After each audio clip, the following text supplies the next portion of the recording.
জলবায়ু সম্মেলনের প্রথম দিন ব্যস্ত সময় পার করছেন প্রধান উপদেষ্টা ডক্টর মোহাম্মদ ইউনূস। আজারবাইজানের রাজধানী বাকুতে COP29 সম্মেলনের বেশ কয়েকটি সাইডলাইনের বৈঠকে তুরস্কের প্রেসিডেন্ট রিসেপ তাইয়েপ এরদোয়ান এবং সংযুক্ত আরব আমিরাতের প্রেসিডেন্ট মোহাম্মদ বিন জায়েদ আল নাহিয়ানের সহ বেশ কয়েকজন গুরুত্বপূর্ণ বিশ্বনেতা সাক্ষাৎ করেছেন তার সাথে। শ্রীলঙ্কা আবারও রপ্তানিতে শীর্ষে।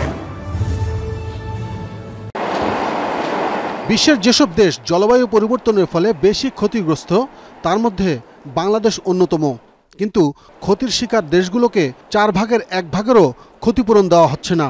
এমন উদ্বেগ জানানোর মধ্য দিয়েই অন্তর্বর্তী সরকারের প্রধান হিসেবে প্রথমবারের মতো জলবায়ু সম্মেলনে নোবেলজয়ী ডক্টর মোহাম্মদ ইউনূস।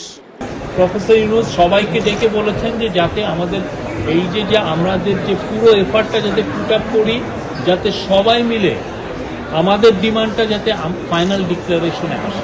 ব্যস্ত সময়ের মধ্যে সাইডলাইনে সাক্ষাৎ হয় তুরস্কের প্রেসিডেন্টের সাথে।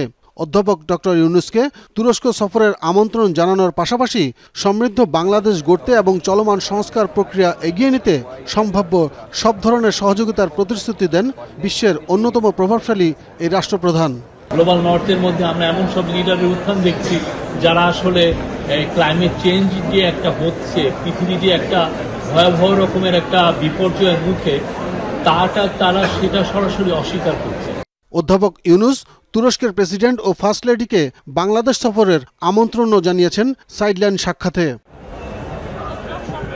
একই সময় ছাত্র আন্দোলনের সংহতি প্রকাশ করে প্রতিবাদ কর্মসূচিতে অংশগ্রহণের দায়ে সাজাপ্রাপ্ত 57 প্রবাসী বাংলাদেশি শ্রমিককে মুক্তি দেয়ায় প্রধান উপদেষ্টা সংযুক্ত আরব আমিরাতের প্রেসিডেন্ট মোহাম্মদ বিন জায়েদ আল নাহিয়ানকেও ধন্যবাদ জানান।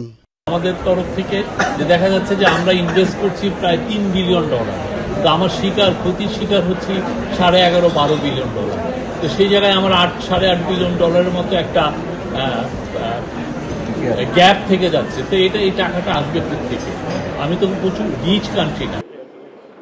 সাইডলাইনে ডক্টর ইউনূসের সঙ্গে সাক্ষাৎ করা বিশ্ব নেতাদের মধ্যে পাকিস্তানের প্রধানমন্ত্রী শেহবাজ শরীফ, ঘানার রাষ্ট্রপতি নানা আকুফো অদ্দো, মালদ্বীপের রাষ্ট্রপতি মোহাম্মদ মুইজ্জু, বসনিয়া ও হার্জেগোভিনার রাষ্ট্রপতি ডেনিস বেচিরোভিচ অন্যতম। এছাড়াও বেশ কয়েকটি গুরুত্বপূর্ণ রাষ্ট্রপ্রধানের সাথেও সাক্ষাৎ করেন ডক্টর মোহাম্মদ ইউনূস। প্রধান উপদেষ্টা জলবায়ু সম্মেলন উপলক্ষে আজারবাইজানের বাকুতে 4 দিনের সরকারি সফরের আগে সোমবার ঢাকা ছাড়েন। আব্দুল্লাহ তুহিন, যমুনা নিউজ, ঢাকা।